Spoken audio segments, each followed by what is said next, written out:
Magandang araw sa inyong lahat, kids. Alam niyo ba ang kahulugan ng salitang suffer? Sa wikang Tagalog ay pagtitiis. Ayon sa dictionary, ang ibig sabihin ng salitang suffer is to feel or endure pain or to experience something unpleasant, hindi maganda. Kids, ang ibig sabihin pala ay makaramdam ng sakit o hindi magagandang karanasan. At sino ang naalala nyo talagang nagtiis? May kilala ba kayo na talagang nagtiis sila? Nahirapan? Diba? Yes, pwedeng ang tinutukoy nyo ay sila mommy or si daddy. Nagtitiis sila. Yung mga taong hanggang ngayon ay nagsisilbing frontliners, diba? Nagtitiis sila. Marami pa. Pero sino ang pinakahigit na nagtiis? Naalala niyo ba? Tama, si Jesus. Naalala niyo ba yung ginawa ni Jesus para sa atin? Tiniis ni Jesus ang pagtawanan ng mga tao. Tiniis ni Jesus yung pananakit ng mga tao. Tiniis ni Jesus yung hirap ng pagpasa ng krus.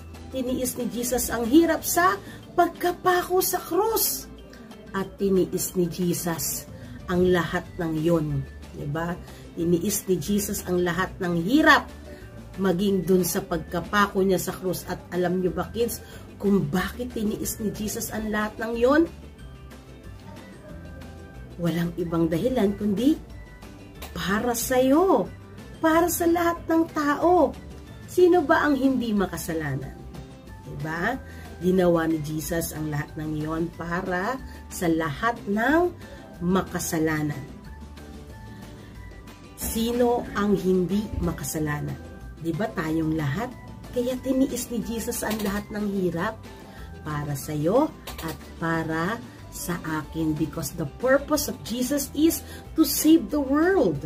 Jesus wants us to save from all our sins.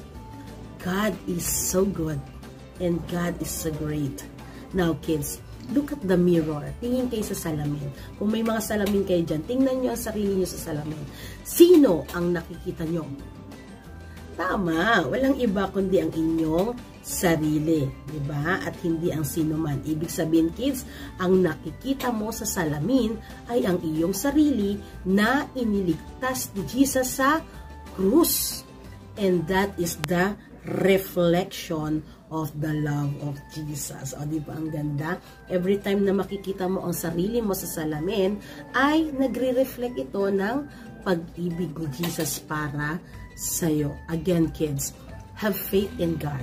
No? Manalig tayo kay Jesus and live your faith in God. Dapat daw isa pamuhay natin and let the people see the reflection of your faith.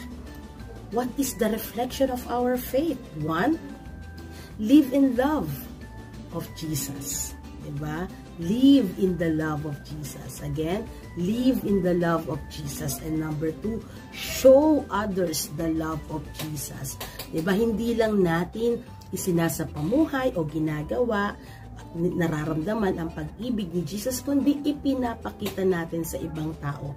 Kapag nagawa natin ito, kids, ikaw ay magiging reflection ni Jesus. Ang ganda. Reflection ni Jesus ang makikita sa face mo, sa smile mo, sa ginagawa mo ay walang iba kundi si Jesus. Kaya kids, huwag nating aalisin sa ating puso ang pananampalataya, because you are the reflection of Jesus.